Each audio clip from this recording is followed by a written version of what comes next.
"Show some gratitude," he snapped, his voice carrying across the all-hands meeting like a whip. The room went quiet. Dozens of faces turned toward me, waiting to see if I'd fold. I didn't.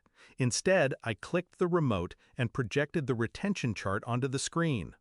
Two trend lines lit up in bold colors, one plunging downward, labeled "Before Me," the other a sharp climb upward, labeled "After Me." His jaw tightened. The CEO pressed his palms together, staring at the screen. Then, slowly, he dropped his face into his hands. I first met him on my second week at the company.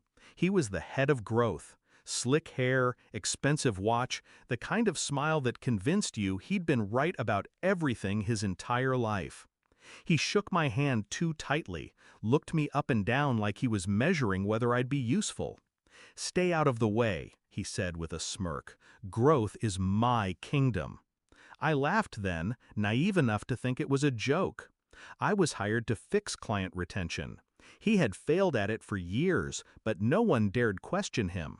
Numbers don't lie, but he had a gift for burying them under jargon and bluster.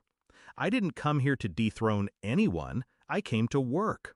At first, I tried to collaborate. I'd share insights, build models, suggest strategies. He'd nod, then walk into meetings and present them as his own. My name disappeared from decks. My work, rewritten in his language, became his brilliance. I noticed the shift in the whispers.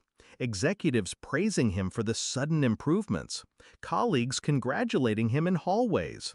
Meanwhile, I was left with the late nights, the hard problems, the invisible labor. But I didn't protest. Not yet. Because I wanted to be sure. The evidence revealed itself slowly. A misplaced Slack message, him bragging to a colleague about cleaning up my mess before anyone notices.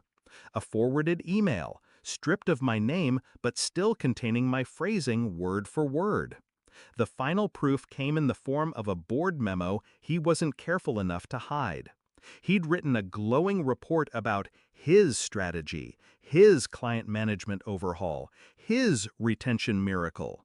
My charts, my conclusions, his signature. That's when the cold clarity set in. He wasn't going to stop, and I wasn't going to let him. I changed my approach. No more sharing freely. I documented everything. Timestamps, drafts, emails, version histories. I built a trail so clean no one could deny it. And then I set the trap. I proposed that we present retention data at the next all hands. "It'll be motivating for the team," I told him. His ego lit up at the idea. A chance to take credit in front of the entire company? He couldn't resist. "Good thinking," he said, patting my shoulder like a benevolent king. "I'll handle the deck." "Of course," I replied, already knowing how it would end. The day of the meeting he stood at the podium, chest puffed, voice booming as he lectured about turning the ship around. He spoke like a man convinced of his invincibility. Then I raised my hand. "Would you mind if I share something?" I didn't wait for permission. I walked to the front, clicked the remote, and brought up the chart. 2 lines, one plunging, one soaring. Clear, unarguable. Silence filled the room, thick and suffocating. "Before me," I said calmly, pointing to the first line. Then I slid my finger across the chart. "After me." Gasps, murmurs, dozens of heads swiveling between us. He tried to laugh it off, tried to speak, but the words caught in his throat. And that was when I revealed the kicker. Time-stamped data exports, emails with my drafts, version histories tied to my account. I had woven them into the slides, invisible until I pressed the final key. Receipts laid bare. The CEO leaned forward, staring at the evidence. His face grew pale. His hand went to his temple, then to his mouth, then finally covered his entire face as the truth sank in. My manager's bravado cracked. His lips trembled. His eyes darted around the room, searching for someone, anyone to save him. But no one moved. They just watched, the way you watch a ship sink from shore. He demanded gratitude. He got silence. The fallout was immediate. HR called me in. Legal reviewed everything. My trail was airtight. Within days, the narrative flipped.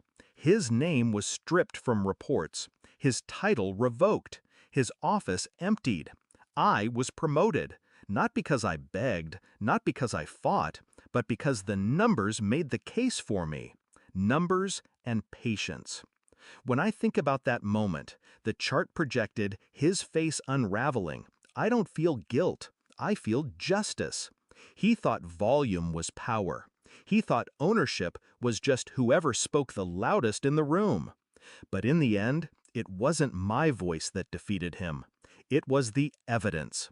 And when the CEO buried his face in his hands, I realized the truth. Gratitude isn't demanded, it's earned. And I had earned every single line of that chart.